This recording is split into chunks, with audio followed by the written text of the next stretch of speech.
இனிய நண்பர்களே, இனிய காலை வணக்கம்.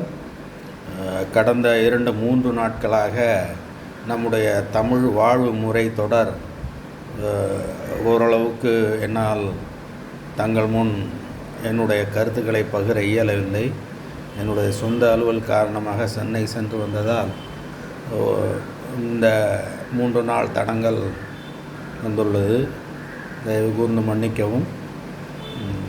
மீண்டும் நமது தமிழ் வாழ்வு முறை தொடரில் இன்றைய தலைப்பாக கடமை என்று எடுத்துக்கொண்டுள்ளேன். கடமை எனும் பொழுது நாம் நமக்கே அமைத்து கொள்ளும் ஒரு சில சட்டதிட்டங்கள் என்று சொல்லலாம். நாம் என்ன செய்ய வேண்டும் என்பதும் நம்மை பொறுத்து நாம் யார் என்று நம்மை நிர்ணயம் செய்து கொண்டு நாம் இந்த சமுதாயத்திற்கு என்ன செய்ய வேண்டும், நமக்கு என்ன செய்து கொள்ள வேண்டும், நம் சமுதாயத்திற்கு என்ன செய்ய வேண்டும் என்பது போன்றதாகும். முதலில் ஒரு குடும்பம் என்று எடுத்துக்கொண்டால் தலைவன் தலைவி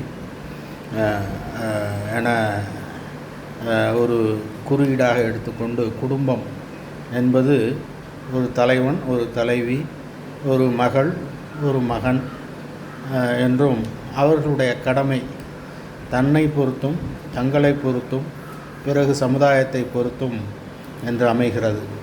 முதலில் தலைவன் எனும் பொழுது நம்முடைய தந்தையின் கடமை என்பதற்கு முன்பாக நம்முடைய தாயின் கடமை நம்மை பெற்றெடுத்து சீராட்டி வளர்த்து நம்மை படிக்கச் செய்து நல்ல பழக்க வழக்கங்களை கற்றுக் கொடுத்து நம்மை ஒரு மனிதனாக்கும் முயற்சி அது வெற்றியடைந்த பிறகு நல்ல மாணாக்கனாகி நல்லதொரு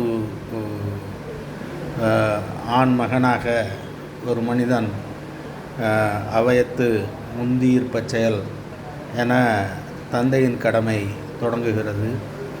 ஒரு அவையில் இவனை முன்னே நிறுத்த வேண்டும் என தன்னுடைய மகனை ஒரு அவையில் நிறுத்தி அவன் அந்த அவையின் முன்னோடியாக திகழ வைக்க வேண்டும் என்பது தந்தையின் கடமை. அதன் பிறகு அவ்வாறாக அவன் நின்று வெற்றி வீரனாக திரும்பும் பொழுது இவனுடைய தந்தை பேறு பெற்றவன், இவனை பெற்றெடுக்க என்று சமுதாய மக்கள் மகிழ்ச்சி ஒரு முதமாக நடந்து கொள்வதும், ஒரு தாய் தான் பிறந்த இந்தபடியான வெற்றி மகனை பெற்றெடுக்க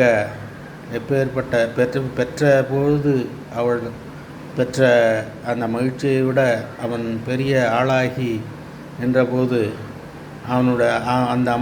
அந்த பெண் அந்த தலைவியின் மகிழ்ச்சி எல்லையற்றதாகிறது.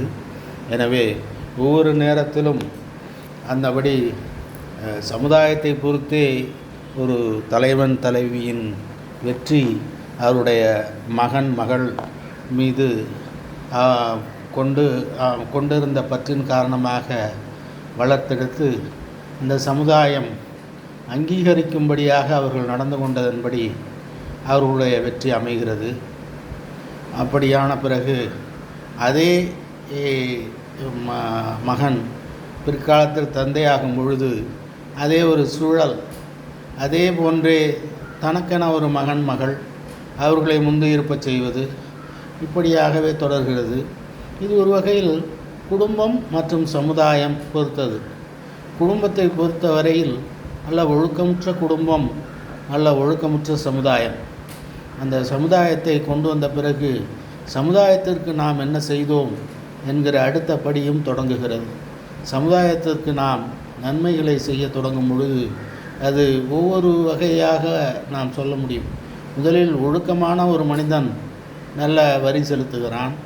அந்த வரி செலுத்துவதோடு அவனுடைய கடமை முடிந்து விடுவதில்லை, மற்றவர்களையும் ஒழுக்கப்படுத்துகிறான். அப்படி ஒவ்வொருவரும் திகழும் பொழுது அதே அரசாங்கம் அந்த வரியினை வாங்கி கொள்வதோடு கிடையாது, வரியின் பொருட்டு அதை வரியினால் பெற்ற பணத்தை அதே மக்களுக்கு எப்படி திரும்பச் செலுத்துவது என்பது அரசாங்கத்தின் கடமையாகிறது. இப்படி கடமை என்பது ஒரு சில கட்டுத்திட்டங்களையும் அன்பு பாசத்தை கொண்ட குடும்பமும் அன்பு பாசத்தை தாண்டி வெற்றி வீரனாக திகழ்கின்ற பொழுது அது நம்முடைய மனதிற்கும் சமுதாயத்தினுடைய ஒட்டுமொத்த பார்வைக்கும் இதமளிக்கிறது.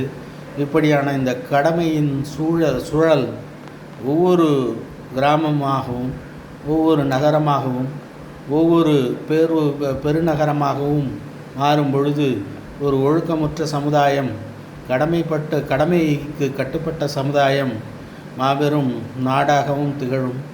அப்படியாக நாட்டின் முதற்படி கணவன் மனைவி எனும் தலைவன் தலைவி தொடங்கி அது தலைவன் எனும் சொல்லும்போது குடும்பத் தலைவன் என்பது ஒரு புறம், நாட்டுக்கே தலைவன் என மறுபுறம், இப்படியாக நம்முடைய கடமையின் வெற்றி மாபெரும் வெற்றியை நோக்கி செல்லும். இந்த நாட்டுக்கு நீ என்ன செய்தாய் என்பதே முக்கியம், இந்த நாடு உனக்கென்ன செய்தது முக்கியம் என்று, இந்த நாடு உனக்கென்ன செய்தது என்று கருத தேவையில்லை, நாட்டுக்கு நீ என்ன செய்தாய் என்பதையே கருத வேண்டும் என முத்தாய்ப்பாக கென்னடி, அமெரிக்க முன்னாள் ஜனாதிபதி கென்னடி கூறியிருப்பது சற்றென நினைவூறத்தக்கது. அப்படியாக நாம் என்ன செய்தோம் நம் சமுதாயத்திற்கு என்று கருதி நம்முடைய வாழ்க்கை பயணத்தை தொடரும் பொழுது அது பெருமையான ஒரு தன்மையை நமக்கும் நம் சமுதாயத்திற்கும் தரும் என்று கூறி இன்றைய தலைப்பு கடமை என்பது இத்துடன் முடிவடைகிறது.